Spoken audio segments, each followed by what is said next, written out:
Hello guys, आज मैं आपके लिए लेकर आई हूँ एक सच्ची कहानी जिसका नाम है ज़िंदगी तमाशा बनी और जिसको लिखा है सना मुनव्वर ने, जिसके मैं 2 पार्ट आपको सुना चुकी हूँ और आज तीसरा पार्ट सुनाने जा रही हूँ। बहरहाल आहिस्ता आहिस्ता मैंने घर का सामान भी खरीद कर लाना शुरू किया। मसलन टीवी, कंप्यूटर, बेड, सोफ़े, फ्रिज, जूते, कपड़े, बर्तन वगैरह जैसा सामान जमा करने के साथ साथ पूरे घर वालों की हर फरमाइश पर उन्हें भी हर चीज़ खरीद कर देने लगा। कभी कभी तो मुझे ऐसा लगता कि उन सबको मैंने पैदा किया हो, जैसे वो मेरे वालिदैन नहीं बल्कि मैं उनका वालिदैन हूँ। मेरा बड़ा शिद्दत से दिल चाहता था कि जैसे दुनिया भर के बच्चे अपने माँ बाप से ज़िद करके हक से कोई भी चीज़ खरीदने के लिए पैसों के लिए उनके आगे हाथ फैलाते हैं, मैं भी इसी तरह से अपने वालिदैन से लूँ। मगर यहाँ तो सब कुछ उल्टा ही सिस्टम था। मेरे भाई क्या, मेरे वालिदैन भी मेरी ही तरफ पैसे लेने के लिए या फिर किसी भी फरमाइश के लिए देखते। मगर माँ के प्यार में मैं इतना अंधा बल्कि दीवाना हो चुका था, या फिर सीधे मायनों में वो मेरी आइडल बन चुकी थी कि वो जिस तरह का भी खाना बनाती मैं बहुत मज़े ले के खाता। किसी और के हाथ का खाना मेरे मन को भाता ही नहीं था। या फिर वो कुछ भी पहनती या पहनाती हमें, कुछ भी करती, सोचती, बोलती, हम बहुत ही अच्छा सब कुछ लगता था। और तो और वो मुझे जिस तरह से कहती मैं बिल्कुल वैसे ही करता रहता। कि अगर वो मुझे कहती बेटा अभी रात है तो मैं भी रात कहता, अगर दिन कहती तो दिन कहता। उनके हर हुक्म को अपनी सर आंखों पर रखता। छोटे भाइयों को तो माँ से इतना ज़्यादा लाड प्यार मिलता था और हमेशा से उनके साथ रहे भी थे, फिर भी वो मामा पापा की नाफरमानी और बदतमीज़ी करते थे। दूसरे रिश्तेदारों, मोहल्लेदारों के सामने सब जाहिर करते थे कि हमारे घर का माहौल नाहित झगड़ों से पाक बल्कि फर्माबरदार औलाद है, मगर अकेले में गुस्सा, बदतमीज़ियाँ जारी रहती। पर मैं तो मामा का प्यार पाने के लिए उनके हर हुक्म मानता, चाहे तो मैं बीमार हूँ, थका हुआ हूँ, नींद में हूँ या फिर कुछ भी करने को मन ही ना करता हो, तब भी मामा के साथ वक्त गुजारने के लिए मामा को लेकर मैं मुख्तलिफ रेस्टोरेंट में घूमता रहता। बिल्कुल उसी तरह जिस तरह से एक 18 साल का लड़का सिर्फ़ और सिर्फ अपनी गर्लफ्रेंड को वही अपनी बाइक पर बैठाना पसंद करते हैं, पर मैं अपनी गर्लफ्रेंड्स के अलावा अपनी माँ को भी मुख्तलिफ रेस्टोरेंट में पिज़्ज़ा, बर्गर या फिर वो जो भी कहती है उनकी बच्चों की तरह हर फरमाइशों को पूरी करता और उन्हें कभी भी इस तरह से ऐश करवाना ना भूलता। अगर वो रोज़ कहती तो रोज़ ही ले चलता।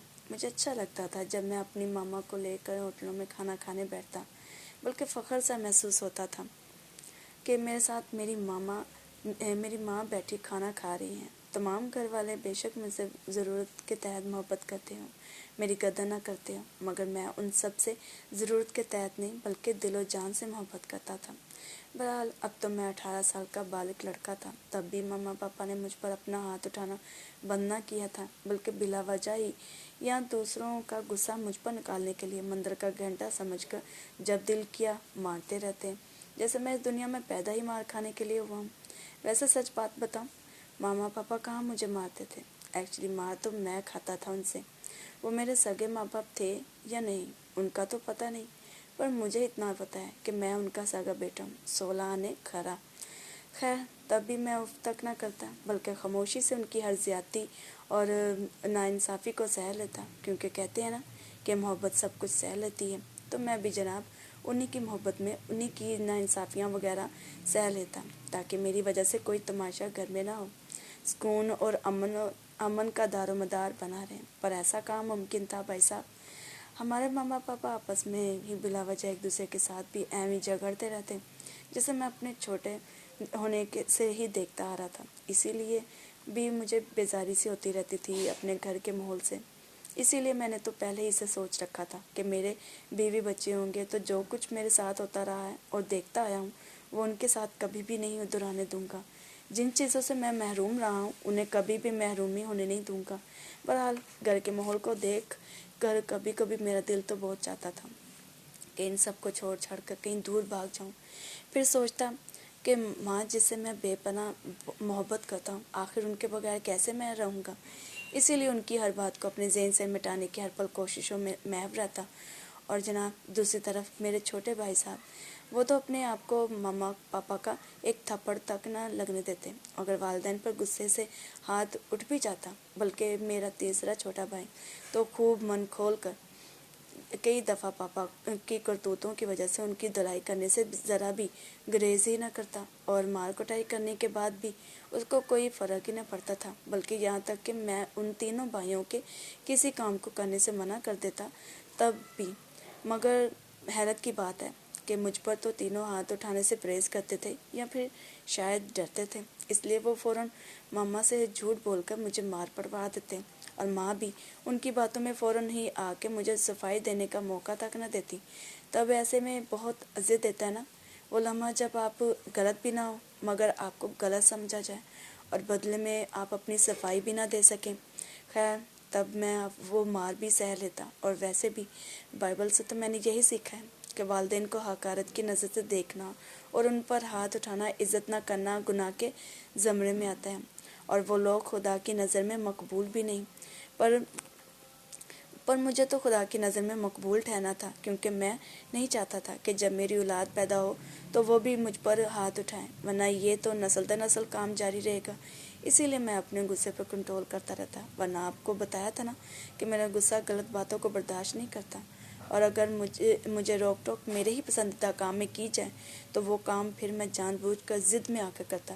تبھی تو میرا غصہ کچھ غلط درست دیکھتا ہی نہیں تھا، اسی لیے تو ان کی حرکتوں کو خاموشی سے برداشت کر لیتا یا پھر اگنور کر دیتا.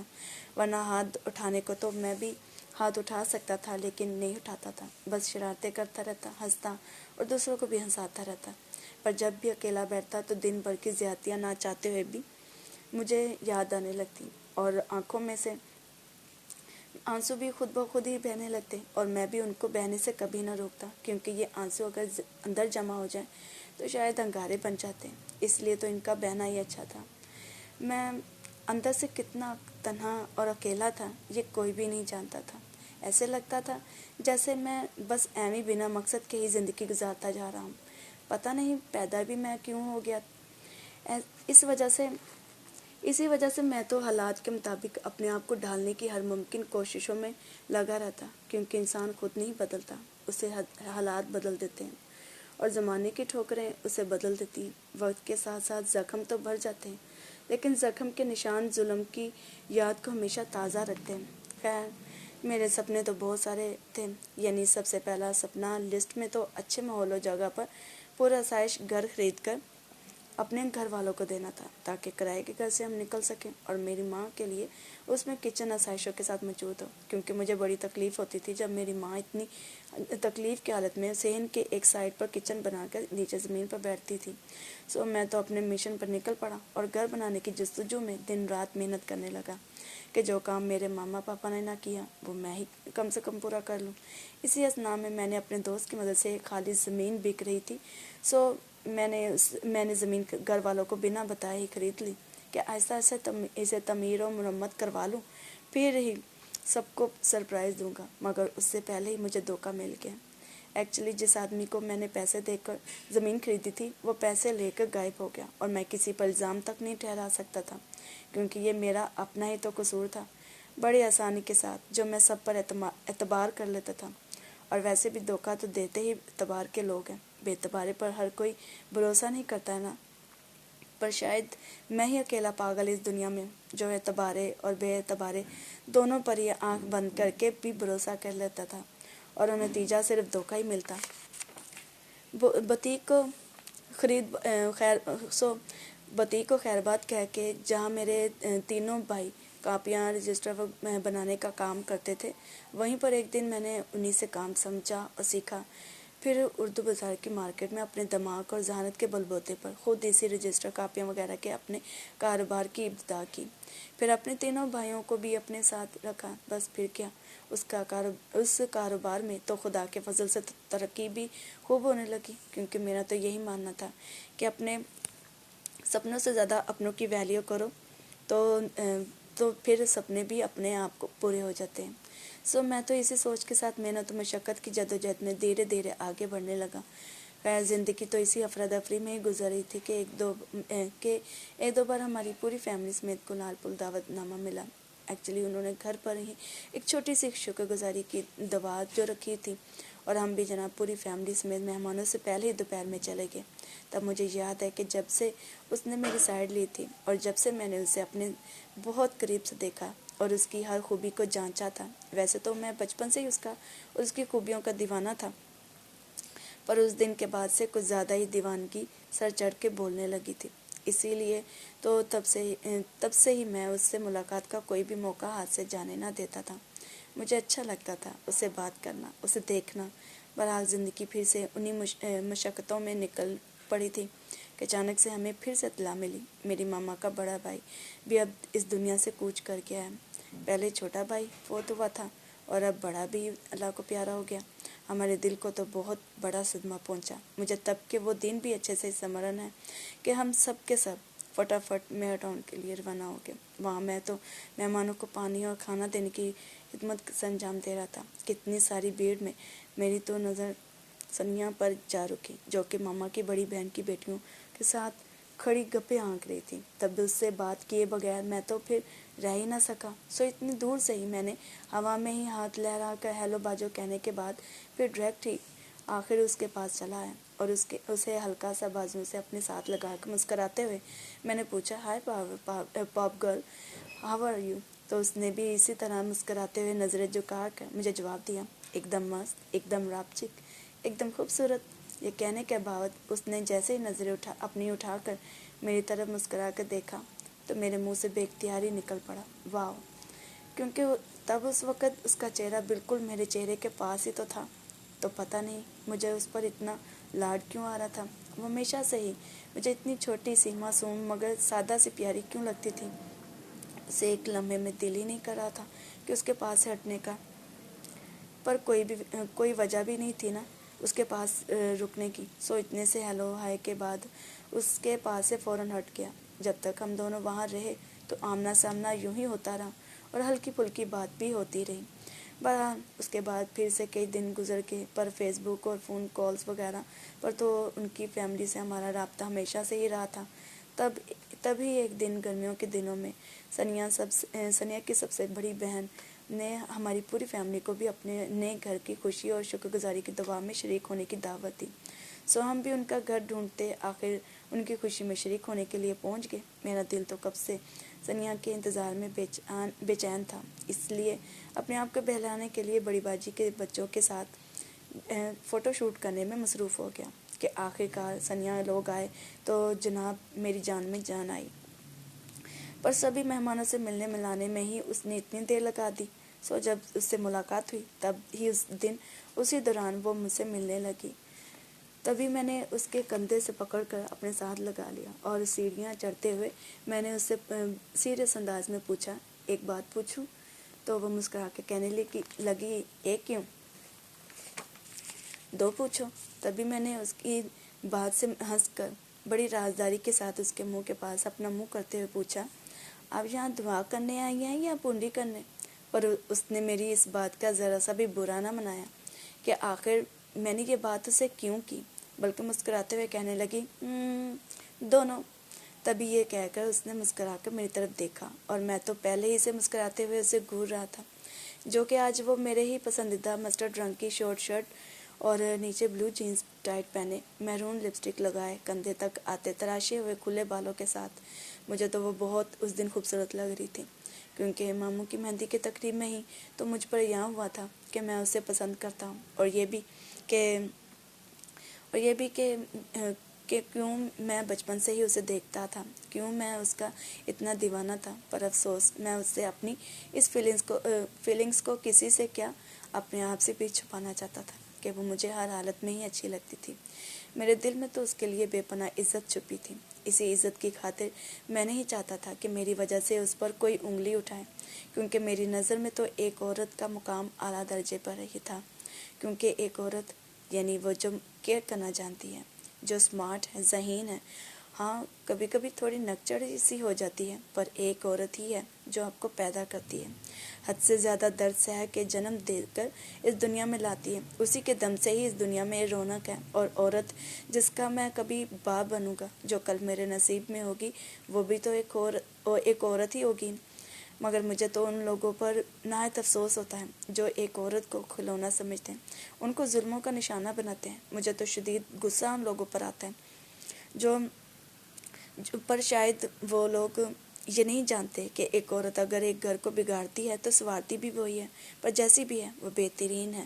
وہ علیحدہ بات ہے جو مجھے لڑکیاں ملی سب کی سب دھوکے باز نکلی، اور ان کی انہی حرکتوں نے اب مجھے کسی بھی لڑکی کے پاس جانے سے روک دیا تھا، کیونکہ میرا دل اب دنیا بھر کی تمام لڑکیوں سے نفرت جو کرنے لگا تھا، اور یہی وجہ تھی کہ میں سنیا کو اتنا زیادہ پسند کرنے کے باوجود اس سے دور ہی رہتا تھا کہ اگر سنیا نے بھی دوسری لڑکیوں کی طرح مجھے دھوکہ دے دیا تو مجھ میں تو اب اتنی سی بھی ہمت نہیں اتنے دھوکوں کے بعد پھر سے ایک اور دھوکہ کھانے کی۔ اسی سوچ کے ساتھ میں نے نہ ہی کسی لڑکی کو اپنے نزدیک آنے دیا اور نہ ہی سنیا کے یا پھر کسی اور کے پاس گیا۔ بہرحال میں اسے چھت پر لے گیا اور ہم چاروں بھائی اس کے ارد گرد بیٹھ کے مست باتوں میں مصروف ہو گئے۔ تو یہی باتوں کے دوران میں نے اس سے کہا، باجو میں نے سنا ہے آپ کہانیاں لکھتی ہیں۔ مجھے تو بڑی خوشی ہوئی تھی یہ خبر سن کر۔ آپ ایسا کریں مجھے اپنی ساری کی ساری کہانیاں دے دیں، میں اس کو ایک کتاب کی شکل میں بنا دوں گا۔ تو اس نے کہا، نہیں یار، میری کہانیاں تو آن لائن گوگل پر چلتی ہیں، میرا نام ٹائپ کرو تو میرا ایک ریڈنگ کارنر آ جاتا ہے، تو آرام سے وہیں پر میری ایک کہانیاں پڑھ سکتے ہیں۔ مگر ابھی تو میں نیو رائٹر ہوں، صرف 6 ہی لکھی ہیں، باقی بھی لکھوں گی جیسے جیسے ٹائم ملے گا۔ اور اب تو میں آشیانہ ہاؤس پر کام کر رہی ہوں، یعنی جتنے بھی پیچھے سے دادا پردادا وغیرہ سے کہانی کا آغاز کیا ہے میں نے۔ خیر تب یوں ہی باتوں کے دوران میں نے گلابی اردو کا استعمال کیا تو میرے بھائی حضرات پھر سے سنیا کے سامنے ہی میرا مذاق اڑانے لگے کہ پہلے تو صحیح طرح سے اردو سیکھ لے، پنجابی اور اردو کو مکس ہی کرتے جا رہے ہو۔ میں جو سنیا سے بات کرتے ہوئے دل سے اتنی خوشی محسوس کر رہا تھا، تو ان کی اس طرح سے ٹھٹھا بازی کرنے پر ایک دم سے چپ اور بلکہ شرمندہ ہی ہو گیا۔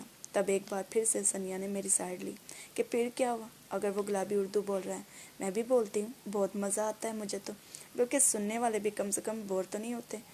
میں جب مری بائبل اسٹڈی کے لیے گئی تھی تو وہاں پر بھی اتنے ہائی تعلیم یافتہ اور انگریز لوگ آئے تھے، تو میں ان لوگوں کے درمیان بھی اسی گلابی اردو